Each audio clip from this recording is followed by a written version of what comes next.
Google company अपने Android software की बदौलत भारत के स्मार्टफोन बाजार में दादागिरी करती है। ये हम नहीं बल्कि भारतीय प्रतिस्पर्धा आयोग यानी सीसीआई की एक रिपोर्ट कहती है।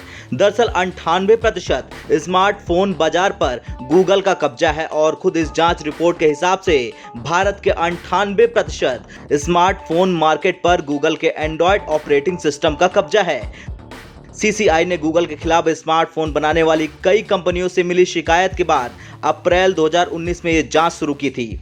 लगभग 2 साल तक चली जांच के बाद तैयार 750 पेज की एक रिपोर्ट में गूगल को न सिर्फ अपनी हैसियत का गलत फायदा उठाने यानी दादागिरी करने का दोषी पाया गया है, बल्कि ये भी देखा गया है कि मोबाइल ऑपरेटिंग सिस्टम और इससे जुड़े बाजार में वो गैर प्रतिस्पर्धी, अनुचित और प्रतिबंधित व्यापार गतिविधियों को अपनाती है। इस जांच में सीसीआई ने Apple, Microsoft, Amazon, Paytm, PhonePe, Mozilla, Samsung, Xiaomi, Vivo, Oppo और कार्बन जैसी कंपनियों से भी सवाल किए हैं। सीसीआई के जांच पैनल ने अपनी रिपोर्ट में कहा कि गूगल सर्च, म्यूजिक, ब्राउजिंग और ऐप लाइब्रेरी के बाजार में अपना दबदबा बनाए रखने के लिए इनोवेशन और प्रतिस्पर्धा को दरकिनार करती है। टीओआई की खबर के मुताबिक वो मोबाइल फोन बनाने वाली कंपनियों से एक तरफा अनुबंध करती है और ऐप डेवलपरों पर अपनी शर्तें लगाती है ताकि उसकी खुद की ऐप का दबदबा कायम रहे। चलिए अब आपको ये बताते हैं कि गूगल पर कौन कौन सी धारा लग सकती है।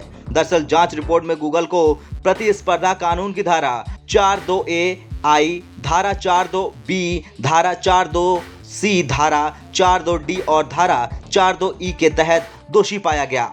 जांच रिपोर्ट में कहा गया कि गूगल अधिकतर मोबाइल बनाने वाली कंपनियों को एंड्रॉयड लाइसेंस के साथ अपनी कुछ विशेष शर्तें भी लगाती है और उन्हें गूगल मोबाइल सर्विस स्वीट देती है, जिसमें Google play store, Chrome, YouTube जैसी ऐप को बंडल बनाकर दिया जाता है।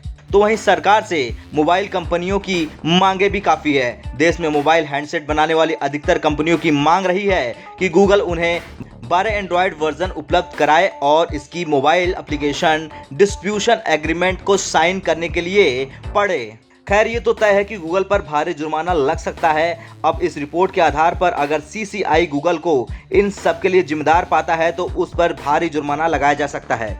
वहीं उसे इस तरह की गतिविधियों को रोकने का आदेश भी दिया जा सकता है। सीसीआई बाजार में प्रतिस्पर्धा को बनाए रखने और एकाधिकार को रोकने के लिए काम करने वाली नियामक संस्था है। ब्यूरो रिपोर्ट, भारत तक।